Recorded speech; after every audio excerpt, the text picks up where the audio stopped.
Alright people, hope you're having a good start to the week.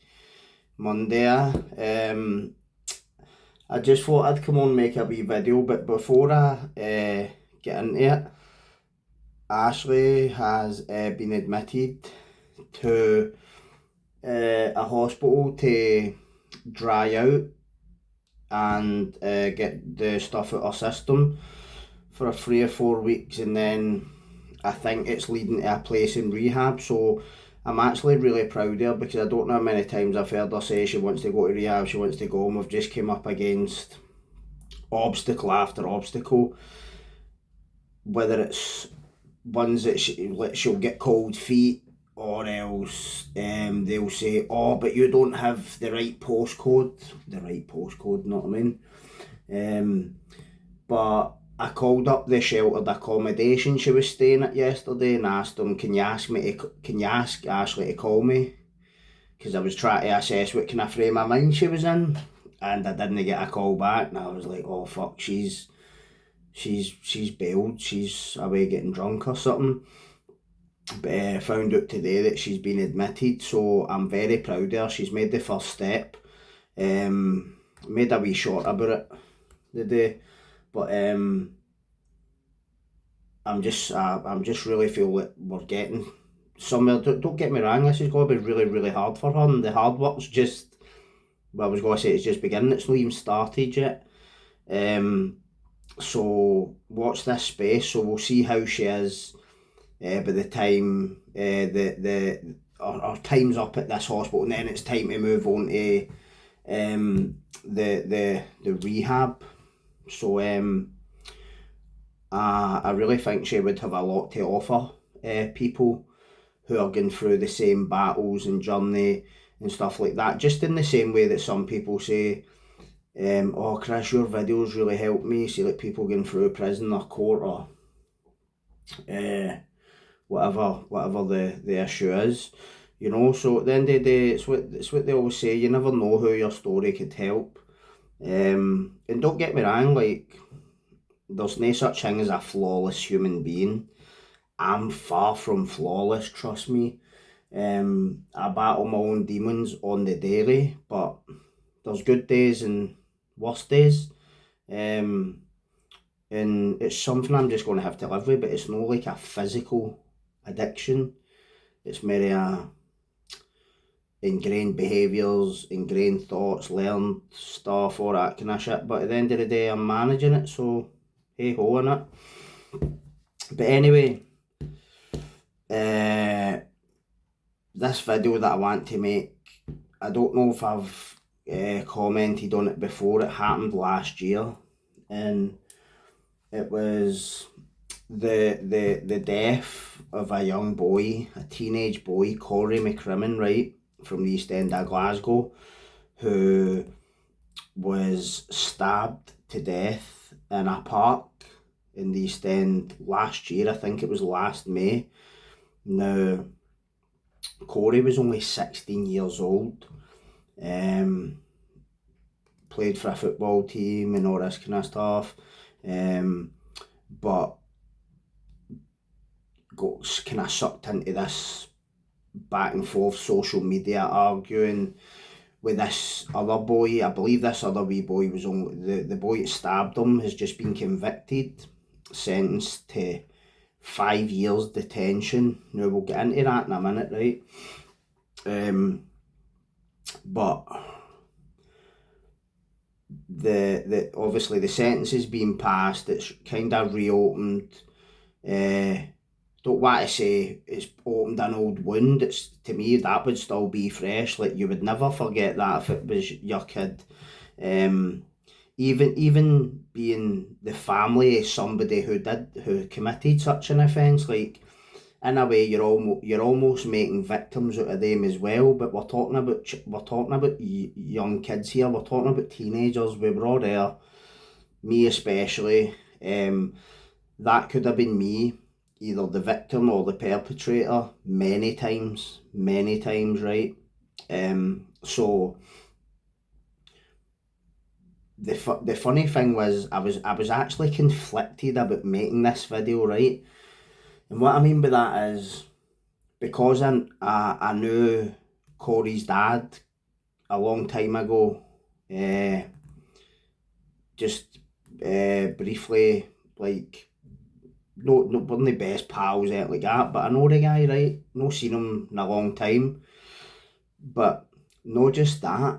I know people from that area who have told me a lot of stuff that's not been printed in the newspapers and stuff that I'm not going to get into on here, but so that led to some confliction about just let sleeping dogs lie, even though this is still going to be very, very fresh in the minds of the people who were affected by this.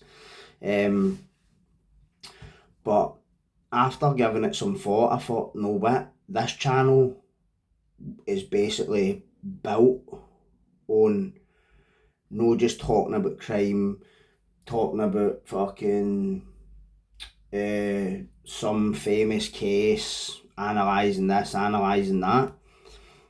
The raison d'etre to me of this channel was to talk about this shit, because this is pervasive, not just in Glasgow, the west of Scotland, everywhere. Like, it's not just wee boys in Glasgow that are using and carrying knives. This is fucking everywhere. But the thing is Glasgow's always been sort of known for it, in other places as well, right? But, and I hate saying that, like, it's only people from Glasgow that use knives. No, it's no. Everywhere, like fucking Coatbridge, Airdrie, fucking Motherwell, Paisley, Greenock, all these places, man, everywhere, right? There's wee guys running about with choppers, and you always get the one that goes, oh, it's creeping back in, it's no creeping back in, mate. It was always here. It's always fucking been here. It's just, we're parents now, so maybe we're seeing it from a different perspective. When I was a kid, there's no technology, there's no mobile phones, you're not filming gang fights and all this shit. That's why these people are going, oh, it's creeping back in. No, everybody's just filming themselves doing it now. Or either you weren't doing it or something. You were reading about it for the news, or I meant to say reading about it in the paper, watching it on the nightly news, what CCTV caught these guys fighting outside a pub. But it's always been here, right? Instead of fucking, like when I was a wee guy, it was like Nike USA trackies, Mera Peaks, fucking 95s, whatever, and listening to bonkers and techno. Now it's fucking Montrex trackies, Lacoste trackies, Aki hats, and listening to fucking all that drill shite down fucking London. Do you know what I'm talking about? It just, it's always been here. It just changes face. Do you know what I'm talking about? And one of the biggest drivers of this, for me anyway, is social media. See, when I was a wee guy, right? See, when I wanted to go and fucking do X, Y, and Z, I used to have to get up in the morning when I was kicked out of school, because I knew this other boy's school route. Boy year above me in school, right? And try and ambush him on the way to school. Now all you need to do is, now you've got all this social media, instant access to people for fucking all around. You can phone somebody in Bangladesh, you can talk to somebody in fucking Pennsylvania. My point is, you can get a hold of anybody. You're like one step removed, so then now everybody's texting each other, they're all in group chats, they're all fucking photographing like stuff, like say for talking sake, bullying somebody, they're filming square goals in the schools, just bringing more awareness to it without knowing they're fucking doing it, in my view. Because what you're basically doing is, not only are you creating more awareness to this, you're making evidence against yourself. Now, some people might be like, how would I know this, right? Obviously, I have a 13-year-old son. My son's 14 this year.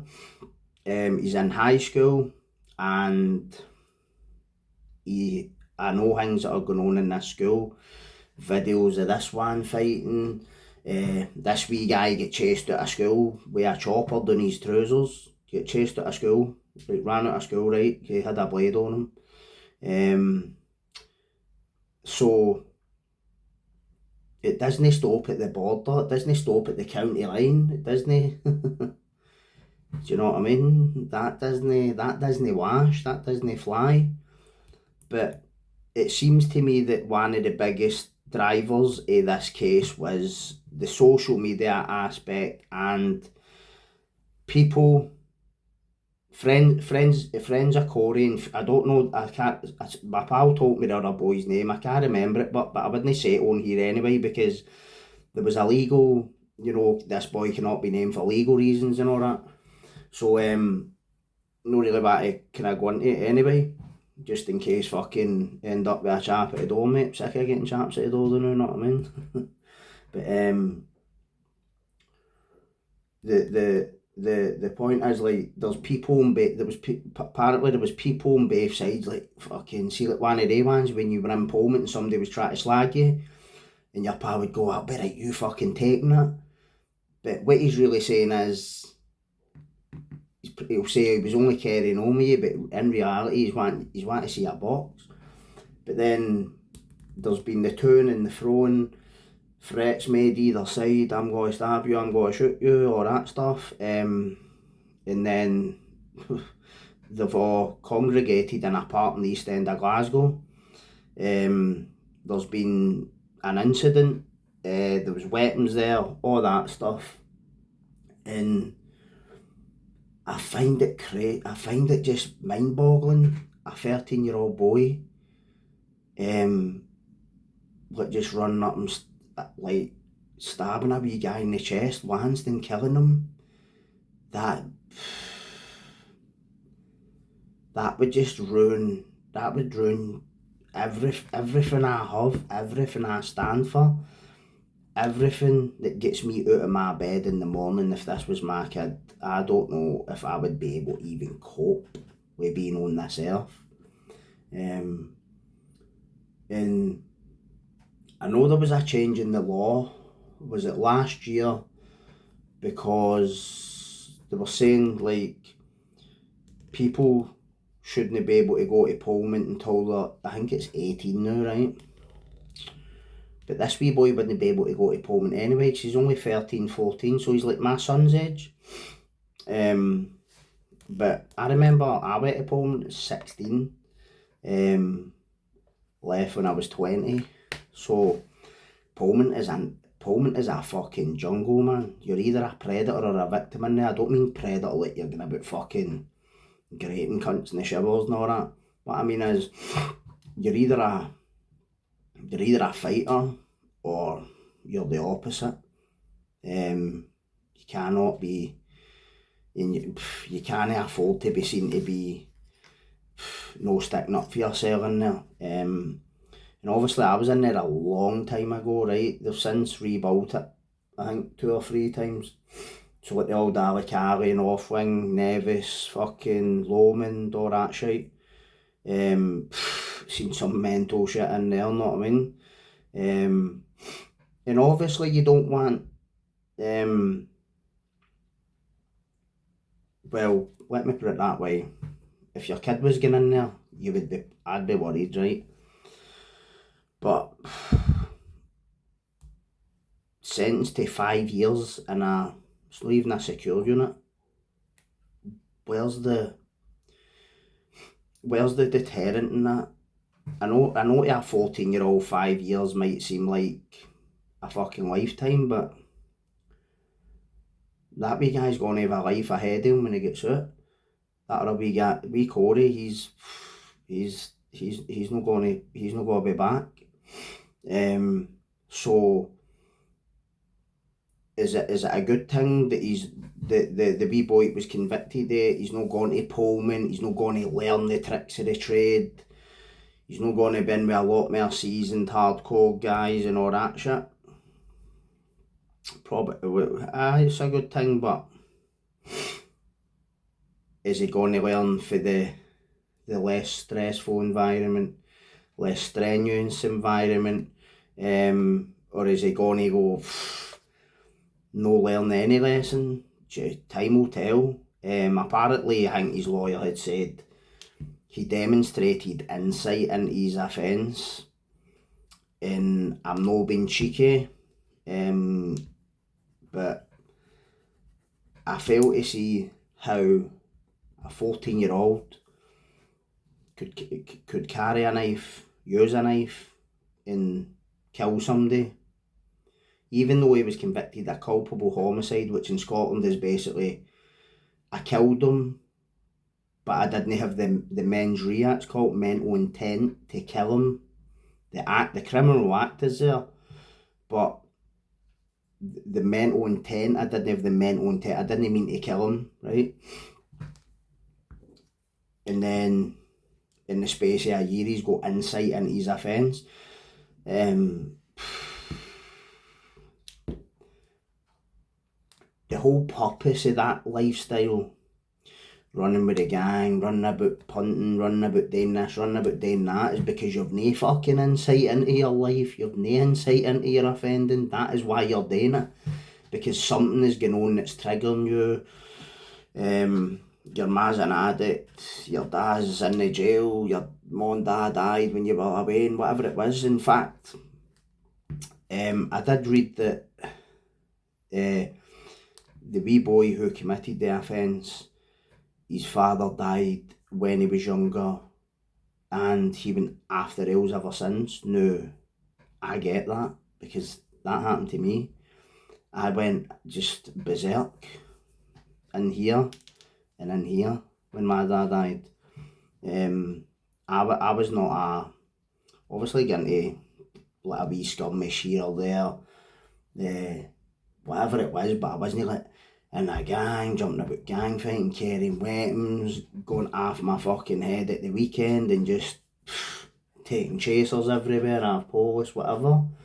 And I know, and so I understand that trauma, what that can do to you, but unless you address that, there's got to be more offences. And that this is me just speaking for lived experience, as the academics and the social workers like to call it. To me, it's just all, a lot of it's just made up words, man, that sound all hunky-dory, man, but it's not real. To me, it's not real. It doesn't sound real. You know what I mean? And that alienates people like us. See, when you're sitting, you know, all this, where we have to look at it from a trauma-informed perspective and go through the lived experience and mate, you've lost everybody. We know what you're talking about, but you're starting to talk like a fucking social worker. You're not talking about somebody for the scheme anymore. If you're fair here, and this is how you lived, you don't need to get all that. See, like that mad Neddy, like a wee hairy, like fucking whatever. See, like the way, sometimes maybe the way I've even spoke on my own channel, you know. But I'm not got to give myself airs and graces. I laugh when people say, you know, swearing's a lack of vocabulary. I go, bro, I've probably read more dictionaries, read more books in a month than you've ever read in your life. It's lazy speech. It's who I'm a. Do you know what I mean? And obviously, I'll tone it down sometimes depending on the environment I'm in, but I'm always going to be who I'm. I'm not going to change that, because when you change that, it's when you've lost I don't want to say the moral compass. I want to say your channel's compass, your fucking whatever it is you're doing, you know. And listen, the sad fact is that this case, there'll be a carbon copy case of this in 3 year, 2 year, 5 year, 10 year. Knife crime was always here. It's always going to be here. So you might be sitting saying, So why the fuck you doing this channel? Why you got the knife range on doing talks? In fact, my pal was talking to this guy, right? And he was telling him about it, and he's not going to eradicate knife crime. He's not trying to eradicate it. There'll be one person out there, right, who maybe has been affected by something like this and thought, no what, fuck that. When I was younger, I would have, if you'd have came to me 20, 30 years ago and says, no, you're going to be doing in 2025, 2024, 2023, you're going to be sitting doing what I'm doing now, I'd be like, aye, fucking right. No chance, mate. Got about there with 2 bazookas, know what I mean? No really, but you get the idea. Where's your selling any? Kidding on. I would never have thought, and the reason is because the rage inside me was so strong. It was like a nuclear reactor powering my criminal behaviour, my criminal thinking, my bad behaviour.